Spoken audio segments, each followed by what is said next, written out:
Hello student. तो आज हम देखेंगे उत्तराखंड का नदी तंत्र, जो कि पेपर के पॉइंट ऑफ व्यू से बहुत ज़्यादा इम्पोर्टेंट है। और क्योंकि रिवर सिस्टम में सबसे बड़ी मेन प्रॉब्लम ये रहती है कि बच्चे इनके क्वेश्चंस को रटने की कोशिश करते हैं। अगर हम इसके मैपिंग को समझ लें तो हमारे लिए उत्तराखंड का जल प्रवाह या रिवर सिस्टम समझना बहुत ही आसान हो जाता है, और हमारे जो ज्योग्राफी के मैक्सिमम क्वेश्चन है रिवर सिस्टम के, वो कवर हो जाते हैं। तो हम इसको बहुत ही शॉर्ट तरीके में कवर करेंगे जिससे आपको प्रॉब्लम ना आए क्वेश्चंस में, ठीक है। तो थोड़ा सा हम देख लेते उत्तराखंड के बारे में। तो मैंने ये रिवर सिस्टम बना रखा है, देखिए आपको इसको बड़ी आसानी होगी। तो हम स्टार्ट करेंगे, जो सबसे ज़्यादा जल प्रवाह वाली नदी है उत्तराखंड में, जिसमें सबसे ज़्यादा पानी आता है, वाटर आता है, और उसका नाम है अलकनंदा। क्या नाम है? अलकनंदा। ठीक है, तो हम उसकी बात करेंगे, अलकनंदा की। तो अलकनंदा जो है, वो जो नदी है वो निकलती है आपके सतोपंथ ताल से। कहाँ से निकलती है? सतोपंथ ताल से निकलती है। और सतोपंथ ताल का है आपका चमोली। तो आपसे पेपर में क्या पूछेंगे कि अलकनंदा कहाँ से निकलती है? सतोपंथ या चमोली से निकलती है। तो ये देखिए अलकनंदा जा रही है। अब देखिए ये सबसे अधिक जल प्रवाह वाली नदी, जैसे कि मैंने बताया है, मतलब इसमें सबसे ज़्यादा पानी आएगा, और ये जो पानी आएगा ये इसकी सहायक नदियाँ लाएंगी इसमें। तो सबसे ज़्यादा जल प्रवाह किस, अगर हम कौन सी नदी में है? अलकनंदा में। क्यों? क्योंकि जो इसकी सहायक नदियाँ एसेसरी रिवर्स है, वो उसमें वाटर लेके आती हैं। जैसे अगर हम देखें कि ये जो धौली गंगा है, ये धौली गंगा गई, या और इधर ये देखिए विष्णु गंगा। जब ये विष्णु गंगा अलकनंदा पे मिलती है तो यहाँ पे बन जाता है आपका विष्णु प्रयाग। क्या बन जाता है आपका? विष्णु प्रयाग बन जाता है, ठीक है। जो प्रयाग का मतलब मेन क्या? प्रयाग का मतलब है कि जो भी नदी मिलेगी, जो भी नदी मिलेगी, जहाँ पे दो नदियाँ आपस में मिलती है उसे प्रयाग करते हैं। तो जो नदी मिलेगी वही प्रयाग हो जाएगा, उस नदी के नाम पे ही उसका प्रयाग हो जाएगा, ठीक है। जैसे ये नंदा घुंगटी पर्वत है, और यहाँ से नंदाकिनी नदी निकलती है। ये नंदाकिनी नदी निकली, और ये नंदाकिनी नदी अलकनंदा से मिलेगी, क्योंकि मैंने बोला ये सब सहायक नदी है, और जो नदी मिलेगी उसी के नाम पे उस प्रयाग का नाम हो। तो नंदाकिनी नदी निकली, तो यहाँ पे क्या हो गया? नंद प्रयाग। और नंद प्रयाग भी कहाँ है आपका? चमोली में है, ठीक है। तो हमने देखा अभी तक कौन कौन सी नदी मिल गई? विष्णु गंगा, नंदाकिनी, और एक नदी निकलती है आपकी पिंडारी ग्लेशियर से। किससे? पिंडारी ग्लेशियर से निकलती है एक नदी आपकी, जिसको पिंडर या कर्णावती नदी कहते हैं। और मैंने कहा जो नदी मिलेगी, जो भी नदी मिलेगी उसके नाम पे प्रयाग होगा। जैसे विष्णु गंगा मिली तो विष्णु प्रयाग, नंदाकिनी नदी मिली तो नंद प्रयाग, और ऐसे ही कर्णावती या पिंडर नदी मिलेगी तो कर्ण प्रयाग। और एक कर्ण प्रयाग भी कहाँ पड़ेगा आपका? चमोली में पड़ेगा, ठीक है। तो हमने देखा कि 3 प्रयाग तो आपके चमोली में पड़ेंगे। तो आपसे पेपर में पूछ सकता है कि ये प्रयाग किस जिले में स्थित है तथा किन किन नदियों के मध्य मिलकर बनता है। इसके बाद हम देखें कि रुद्रप्रयाग की ओर चलते हैं थोड़ा सा। यहाँ पे एक बहुत बड़ा ग्लेशियर है जिसका नाम है चौराबाड़ी ग्लेशियर। तो प्रश्न ये भी पूछ लेता है कि चौराबाड़ी ग्लेशियर कहाँ पे है। तो जैसे कि मैं बता चुका हूँ, चौराबाड़ी ग्लेशियर आपका कहाँ है? रुद्रप्रयाग में है, ठीक। यहाँ से अगर आपसे कोई पूछे मंदाकिनी नदी कहाँ से निकलती है, तो रुद्रप्रयाग से मंदाकिनी नदी निकल रही है। और यहाँ वासुकी ताल से निकलती है काली गंगा। अब प्रश्न क्या पूछ लेता है कि काली गंगा और मंदाकिनी का मिलन स्थल होता है वो कहाँ, कौन सा प्रयाग है? सोन प्रयाग। पर इसको पंच प्रयागों में नहीं गिना जाता है, ये बात अच्छी तरह से आप समझ लें। सोन प्रयाग जरूर बनेगा। इसके बाद मंदाकिनी नदी आगे जाएगी और मिलती है आपकी कहाँ पे?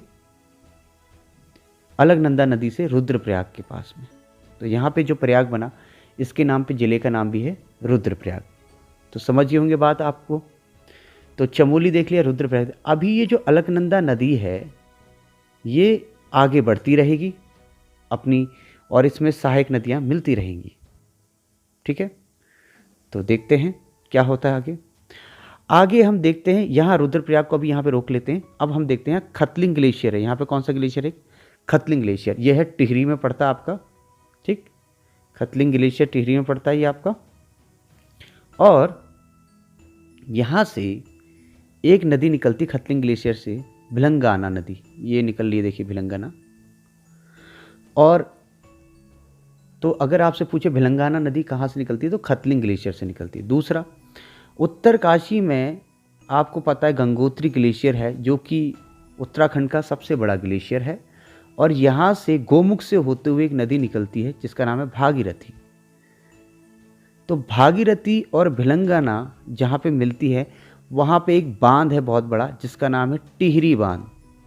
तो जो टिहरी शहर बसा हुआ है इसी बांध के बगल में बसा हुआ है, और क्योंकि राम तीर्थ ने यहाँ पे तपस्या की थी इसलिए इसका नाम राम तीर्थ सागर भी है। तो आपसे पूछ लेंगे भैया टिहरी जो डैम है वो कौन सी दो नदियों के संगम स्थल पे है, तो भिलंगाना और भागीरथी। अब चूंकि भिलंगाना भागीरथी में मिल गई है, अब ये भागीरथी आगे की ओर बढ़ेगी और इस भागीरथी को बोलते हैं सास। क्या बोलते हैं? सास। जैसा कि हमने पीछे छोड़ा था अलकनंदा को, किसको छोड़ा था? अलकनंदा को छोड़ा था, ठीक है।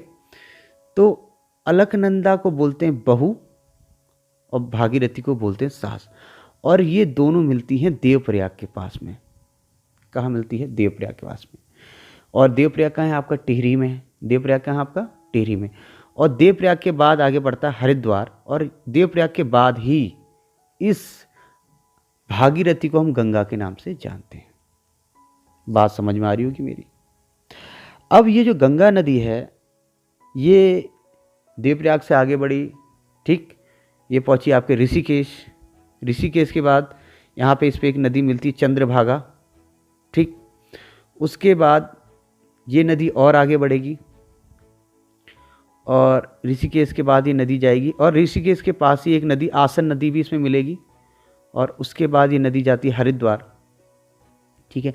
हरिद्वार से निकलते निकलते गंगा देखी जा रही है हरिद्वार से, और हरिद्वार के बाद ये नदी यूपी, मतलब यूपी में निकल जाती है, ठीक है। यूपी चली गई ये गंगा, हरिद्वार के बाद ये गंगा यूपी चली गई है। अब हम देखते हैं कि हम एक बात करते हैं कि उत्तराखंड का पामीर किसे कहते हैं, तो दूधातोली को कहते हैं। किसको कहते हैं? दूधातोली को। क्या बोलते हैं? उत्तराखंड का पामीर। कई बार प्रश्न में आया है कि उत्तराखंड का पामीर किसे कहते हैं? दूधातोली को कहते हैं। दूधातोली क्या है? जैसे अफगानिस्तान और पाकिस्तान के बीच में सुलेमान, तिएन शांग, क्यूनूल की पहाड़ियाँ जो निकलती हैं वो बहुत बड़े पठार से निकलती हैं, उस पठार का नाम है दूधातोली। ऐसे ही उत्तराखंड का जो पामीर है, मतलब सॉरी उसका नाम है पामीर, तो ऐसे उत्तराखंड का जो पामीर है उसका नाम क्या है? दूधातोली। यहाँ से दो नदियाँ निकलती हैं, पश्चिम भाग से पश्चिमी नयार और पूर्वी भाग से पूर्वी नयार। और ये जो नयार नदी है ये सतपुली के पास आपस में मिलती है, और मेन नयार नदी ये देखी जा रही हो ये गंगा में मिल जाती है, ठीक है। इसके बाद जब गंगा यूपी में एंट्री कर ही चुकी है तो दूधातोली पर्वत श्रेणी से निकलती है पश्चिमी रामगंगा। क्या निकलती है? ये पश्चिमी रामगंगा। और ये पश्चिमी रामगंगा देखिए जिम कॉर्बेट नेशनल पार्क, जिसको हैली नेशनल पार्क भी कहते थे, 1936 में जिसकी स्थापना हुई थी, यहाँ से होते हुए गंगा कन्नौज के पास गंगा से मिल जाती है। जिसको हम यहीं रोक देते हैं। देखिए कन्नौज के पास रामगंगा गंगा से मिल चुकी है। अब हम आते हैं यमुना के पास में। तो आपको पता होगा यमुनोत्री ग्लेशियर जो कि आपका कहाँ है? उत्तरकाशी में है। यहीं पे बंदरपूज ग्लेशियर से देखिए यमुना नदी निकलती है, और हर की दून, ठीक है, क्या बोला मैंने? हर की दून, मतलब ये आपका जो देहरादून वाला है, यहाँ पे दो नदियाँ निकलती हैं, एक हिमाचल से निकलती रुपिन और एक इधर से निकलती सुपिन। और ये रुपिन और सुपिन जब दोनों नदी मिलती है तो एक नदी का निर्माण करती है, जिसे टोंस नदी कहते हैं। टोंस को एक और नाम से भी जानते हैं, तमसा नदी। कौन सी नदी? तमसा नदी। अब देखिए टोंस जो नदी है ये देहरादून का ये बॉर्डर बनाते हुए जा रही है। किसका बॉर्डर बनाते हुए जा रही है? देहरादून का। इधर से पश्चिम में जो देहरादून है वो टोंस नदी ऐसे बॉर्डर बना रही है, और कालसी के पास जो कि देहरादून में है, ठीक है, यहाँ पे ये यमुना नदी से मिल जाती है। तो आपसे प्रश्न पूछ सकते हैं टोंस और यमुना का मिलन कहाँ पे होता है? कालसी के पास, ठीक है। अब देखिए ये पश्चिम में बॉर्डर लाइन बना रही है, उत्तराखंड की पश्चिम में बॉर्डर लाइन बना रही है। ये यमुना आगे गई, पांवटा साहिब में इसमें एक आसन नदी मिल गई, और ये आगे यमुना यूपी में जा चुकी है। और ये यूपी में आगे जाते जाते इलाहाबाद के पास, जिसका नाम अब प्रयागराज है, यमुना का मिलन हो जाता है। यमुना का मिलन हो जाता है गंगा से, ठीक। तो यहाँ तक आपको ये रिवर सिस्टम अच्छा समझ में आ गया होगा। इससे प्रश्न पूछ लेते हैं। अब जरा सा हम आगे देखते हैं। अब पश्चिम में जो नदी है उसको तो हमने देख लिया, हम जरा पूर्व की नदी को भी देख लेते हैं। पूर्व की नदी को भी देख लेते हैं। तो काला पानी गाड़ से, कहाँ से? काला पानी गाड़ से एक नदी निकलती है, काली नदी। कौन सी नदी निकलती? काली नदी। ठीक है, और ये देखिए काला पानी गाड़ से काली नदी निकल गई। ठीक, और मिलम ग्लेशियर से एक नदी निकलती है जिसका नाम गौरी गंगा। क्या है? गौरी गंगा। तो काली गंगा और गौरी गंगा का मिलन कहाँ होता है? जौलजीबी के पास। कहाँ पे होता है? जौलजीबी के पास में होता है। और काली गंगा और गौरी गंगा का जहाँ मिलन होता है जौलजीबी के पास होता है, पूरब में। ये जौलजीबी जो है पिथौरागढ़ में, और यहाँ पे जौलजीबी का मेला भी लगता है। इसके बाद ये नदी आगे की ओर जाती है, काली नदी देखिए बीच में। अब यहाँ पे आपको पता है इस काली नदी में कई सारी नदियाँ मिलती हैं, जैसे ये नामी ग्लेशियर से पूर्वी रामगंगा निकलती है, और ये सरयू निकलती है, और ये सरयू मिलती है देखिए पंचेश्वर के पास, काली नदी से मिलती है।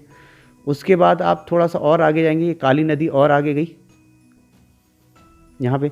तो पश्चिम से जो लोहा घाट और कह सकते हैं आपका रीटा साहिब है, वहाँ से एक नदी निकलती है, लधिया नदी। तो ये चंपावत के पास इसमें मिल जाती है काली गंगा से, मतलब काली नदी से। और जब ये बनबसा को क्रॉस करती है, यही नदी जब बनबसा को क्रॉस करती है, अभी तक तो इसका नाम क्या था? काली नदी था। और जैसे ही ये बनबसा को क्रॉस करती है और ये नेपाल में एंट्री करेगी, डोटी राज्य में, जिसका पहले नाम डोटी था, इसका नाम हो जाता है शारदा। ठीक, तो इस प्रकार से हमारा ये नदी सिस्टम हमने देख लिया। ठीक, और अगर हम कहें कि ये नानक सागर किस नदी पे है, तो वो नंधौर नदी पे है। तो बेसिकली उत्तराखंड में 3 प्रकार का सिस्टम है आपका। काली नदी जो कि पिथौरागढ़ और नेपाल के बीच में बॉर्डर लाइन बनाती है।